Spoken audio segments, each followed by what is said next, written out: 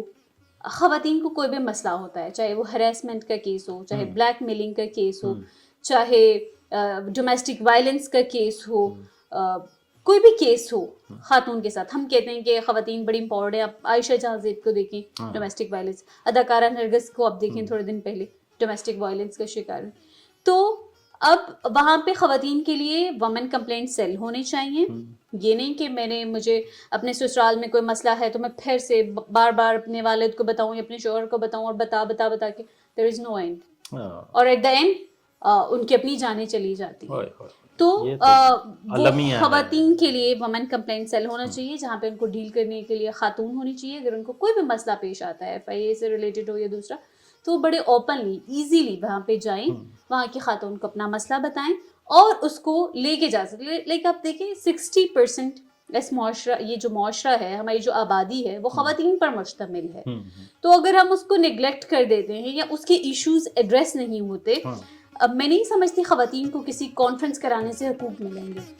لیکن ہماری خواتین، اگر میں کشمیر کی بات کروں تو 5 یا 6 خواتین ہماری ہیں اسمبلی میں. تو اگر وہ کرتی ہیں کہ ہم خواتین کی نمائندگی کر رہی ہیں تو ہم یہ کر دیں کہ خواتین کے لیے کانفرنس کرا دیتی ہیں کسی بڑے ہوٹل میں 50 لاکھ یا 1 کروڑ کی. اس سے کوئی فائدہ نہیں ہوتا. اس سے خواتین کو، ایک عام جو خاتون ہے، ایک گھر کی خاتون ہے، اس کو کوئی فائدہ نہیں ہوتا. ان کے لیے آپ ایسی قانون سازی کریں کہ جو ان کو ہیلپ کرے، ان کے لیے فائدہ مند ہو. تو میں جتنے بھی ادارے ہیں اور جتنے بھی جو NGOs ہیں یا پھر اس ملک میں کام کرنے والے لوگ ہیں، پالیسی میکرز ہیں یا قانون ساز ہیں جو قانون سازی کرتے ہیں، تو ان سے میں یہ کہنا چاہوں گی کہ ایسی قانون سازی کریں. بے شک خواتین پڑھ لکھ گئی ہیں، بے شک جاب کرتی ہیں، بٹ اسٹل وہ ہراسمنٹ کا شکار ہوتی ہیں، اسٹل وہ بلیک میلنگ کا شکار ہوتی ہے اور ان کے پاس کوئی سلوشن نہیں ہوتا کہ کیسے اس سے نکلا جائے. ڈیلی بیسس پہ آصف بھائی ہمیں بہت ساری خواتین میسیجز کرتی ہیں کہ یہ پرابلم ہم فیس کر رہی ہیں، کیسے نکلا جائے. اب وہ پڑھی لکھی ہیں لیکن یا تو ہوتا ہے کہ عزت کے مارے وہ بات نہیں کریں گی، یا تو کہیں گی کہ ہم کیسے بتائیں، کسے بتائیں.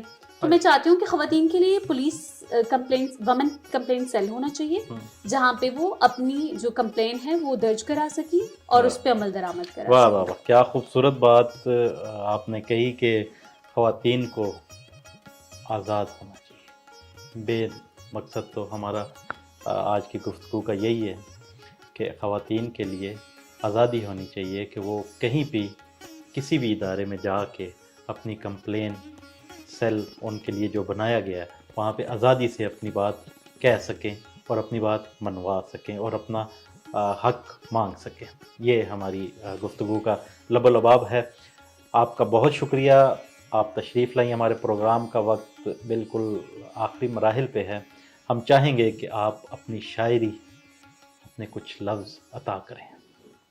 اچھا، بہت شکریہ.